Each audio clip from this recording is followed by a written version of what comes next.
3 children-headed households in Uganda. In homes where parents are severely ill and need palliative care, children are often the primary caregivers. With no money, the child quits school to earn a living while caring for the dying parent. In 2014, my mom is not okay. She's having HIV positive together with my brother. So that time, my parents, which is a father, is not there. Again, my mom she's a blind person. So I was even still young, but I had to take care of her together with my brother. In case of any sickness, I travel with her to the hospital, footing there and then, doing all those things. And from there, when we are at home, I have to go to the hill there to make some money, to come and make sure that home is going on well. But I went through some few challenges, even where we were staying, which is where we are in right now. People who are here, they treat us like just like street children. But we keep on praying that God, please, if times allow you, make us to be somebody, that to make our life be well. But I kept on praying. Tonny, the brother who is called Gerald, was admitted in the hospital. By then he was a small boy, not as tall and big like the way you are seeing him. The mother also was referred to us. We used to walk in every ward to identify palliative care patients.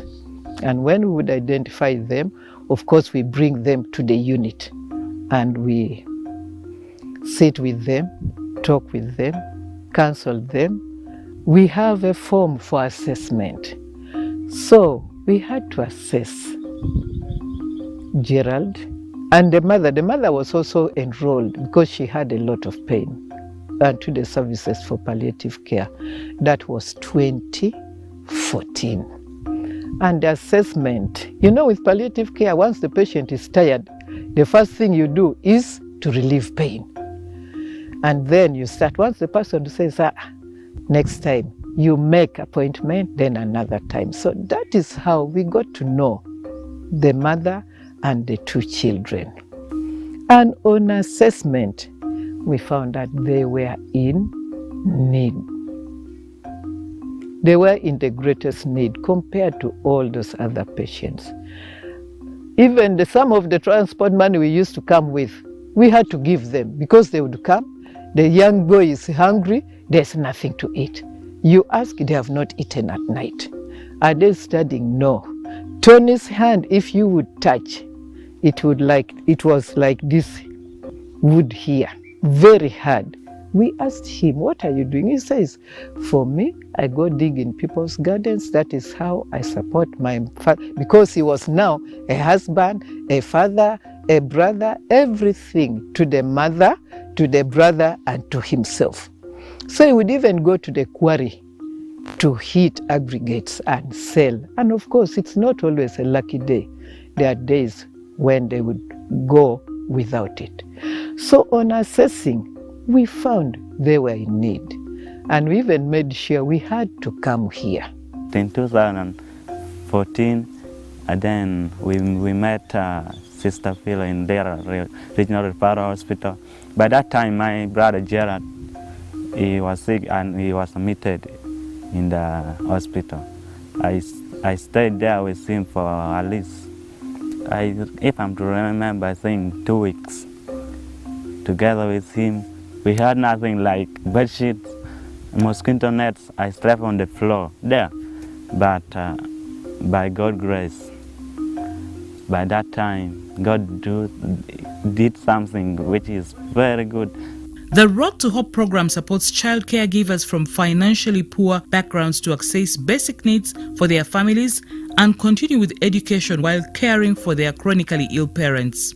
The Palliative Care Association of Uganda in partnership with the Center for Hospice Care under the Global Partnerships in Care, established the Road to Hope program in 2012. The children are identified in collaboration with palliative care practitioners, especially in the rural districts of Uganda. They have cared for or are still caring for their chronically ill parents, while at the same time are burdened with the responsibility of fending for the family, a role the parent can no longer fulfill. They often walk long distances to receive their parents' medication. Child caregivers are forced to do odd jobs to get income to support their families, which does not leave them much time to focus on their education. The Road to Hope program relieves them of this burden. Once identified, children are enrolled in schools within their districts to enable them continue to get additional community support. Their other needs, which include financial, social, and psychological support, are taken care of by the program. In 2015, they connect us to Palliative Care Association. In 2016, I started study from P1, but I was big now. By that time, I think I was now already 13 years. But they asked me, that Tony, do you want again to go back to school? I say yes, but only that I don't have money to go to school, but I want to study. And then they took me to study. I started studying in 2016. Again in 2017, my brother also joined. I give thanks to God. If somebody come, that Tony, please come and help me do this, I go. Then after that, that little money which I received, I use it to make sure that home is going on well. By that time, I don't have any money. For me, I just take my brother or my mom, in case they are sick, to the real regional referral, because from there, they cannot pay money. But in case any sickness which is tough now, I don't have money to take them maybe to clinic. For me, I just go straight there. My mom, she's blind. Again, my brother also had HIV positive together with my mom. Everything I have to do, because my brother was also still young. Everything I'm the one to do. From there, even I think of, I don't know how my future will be. So sometimes I can cry, but my mom said that, please, don't do that. God has something for you. Just keep on praying. And then my mom keep on talking to me. Even some people who love us, they come and talk to us, encouraging us. I'm Richard Opio.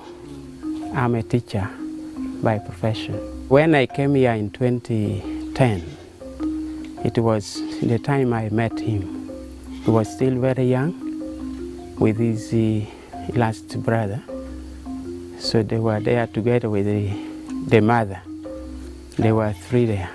When I found them, in fact, I saw that they needed some help. Generally, counseling, advices. So I started being close to them to guide them to love studies, to be in schools. And they accepted, although there was difficulty. They had no one to pay for their fees. And the schools in our locality here had some little to be paid. But they would go to schools when there is time for demand for fees. Sometimes they drop out. Sometimes they stay there. So I keep on advising them not to give up. So they continue like that. And in terms of feeding, sometimes they would get difficulty.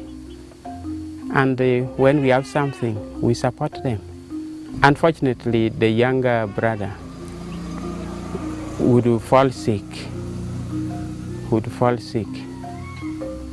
from different ailments like malaria and others. And sometimes we also come in where we can. We advise them to seek medical help. Sometimes we give them bus call to go for treatment, especially the elderly brother, Tonny, to take his younger brother to hospital. Sometimes their mother would be down, and we would also come in to see that she gets some help. And we would also see that she seeks medical attention. And we keep on like that. In 2018, I was in primary. I was supposed to go to primary 4. Then they took me to boarding school. From there, up to now, I haven't seen any misconduct or from my friends. They cannot abuse me or what. Because from there even I can behave well, all teachers like me. So I did not add anything. And I'm enjoying my study together with my brother. Even from school there, they can allow me to communicate to my mom. But sometimes I can get worried because maybe she's had nothing to cook, do or what. But even this holiday I came, I was thinking that I'm coming to find her or maybe sick, but I came and found my mom very healthy and she was just happy. Actually, by the time we joined Palliative Care Association, up to now, of course we face some challenges, but up to now I'm very happy because there are so many things that Palliative Care Association they have done in her home. And right now I can see my future, yet I have not yet seen. Like where we are staying, here people don't love us. Even time came and they say that they don't know us. We should go and find our place in a street there. But I told them, please, give us time. God will give us something and we'll leave your place. In 2020, they came and bought for us a piece of land, just a piece, but it's very important because they bought for us. Again, this year I came back from school. I was very happy and I give thanks to God. I found that our house, they have already started construction and construction is still going on.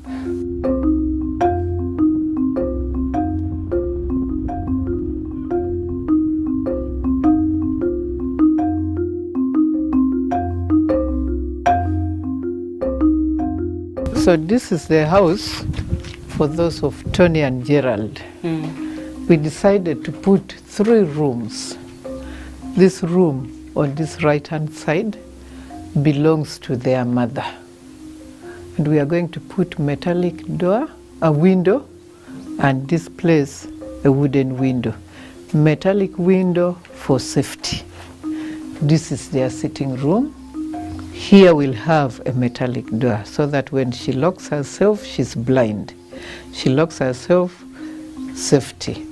This 3rd room here is for the boys, Gerald and Tonny. One bed can be here, one bed can be here, and here is also going to have a metallic window so that they don't have, you know, everywhere there are wrong people in society, so that they don't have access to enter in. But all these sides that are finished, we are going to finish it. And then we are going to make a proper ramp because their mother is blind. She needs a ramp for movement.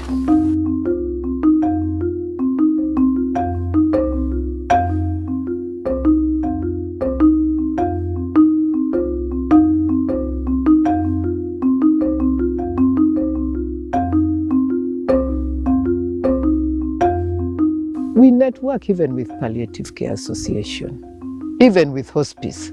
When we find there are things which we cannot manage, we ring the people of hospice Also, when they are sending patients, referring to us, they ring, and then now I go with them to the palliative care unit.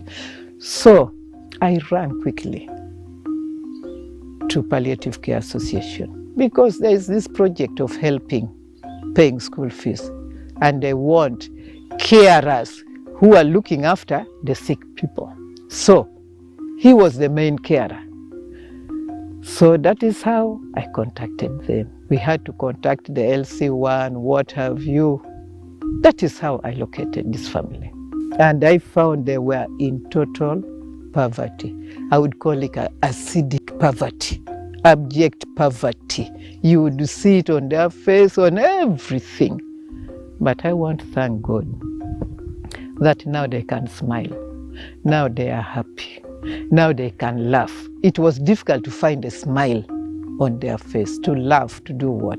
Because God has been faithful.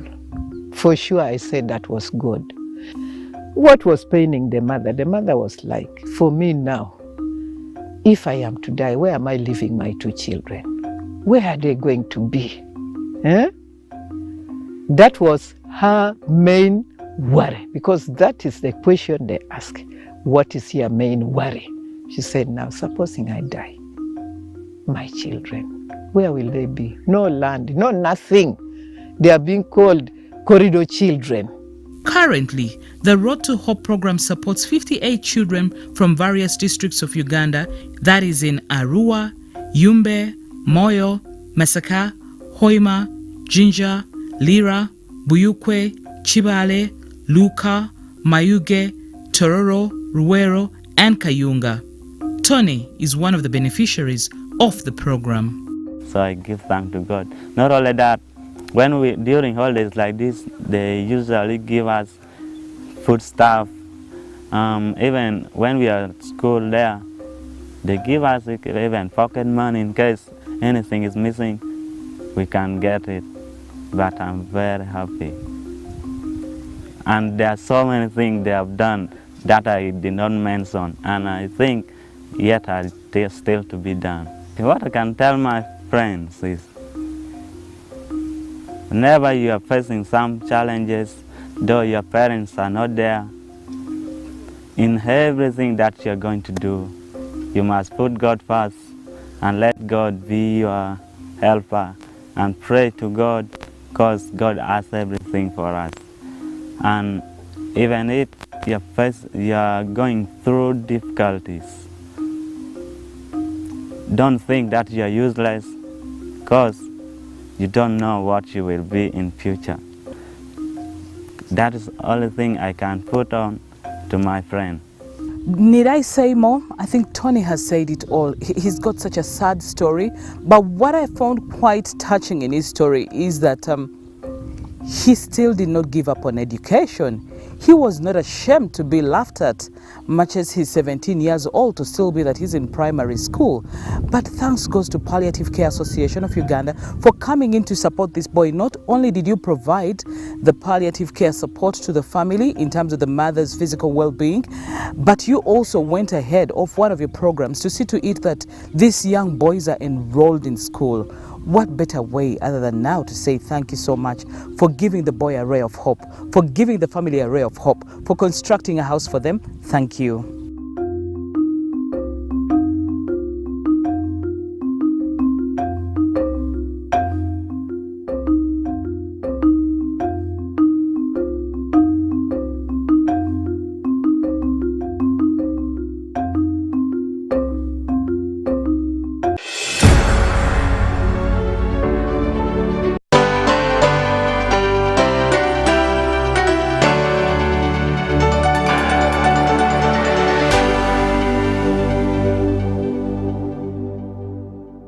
The Tales of Kasozi, brought to you by Uganda Communications Commission. Hello? Hello? This is Kasozi. How can I help you? Hey, Kasos, my brother. Long time. We last met when we were at campus. It's been a while, but you are the person I'm looking for. Campus? Really? Hey, you don't remember me? Okay, so how can I help you? I'm stuck in Gulu making millions and I need to urgently send money to my sick mother. But I can't find any mobile money agent near me. I've sent the money to your phone, as you can see the message. It might take a few minutes to come through, but I urgently need you to send the money to my mother. Let me send you her number and you send it to her chap. My friend, I'm afraid your mom is going to die. What? Because I don't know you, I never went to campus, and I'm also in Gulu. So can we meet at CPS, we talk about it? Stay tuned for what Kasozi does next. Tofera. Refrain from unnecessary engagement with strangers over the phone. This message is powered by the Uganda Communications Commission. Know the customer's ecosystem. The number one thing that you need to know about that customer is who is she or he, what makes him or her to be what she or he is. And there is nothing that will tell you more about that customer than the customer's ecosystem. What is a customer's ecosystem? A customer's ecosystem refers to the network that the customer uses to achieve business goals.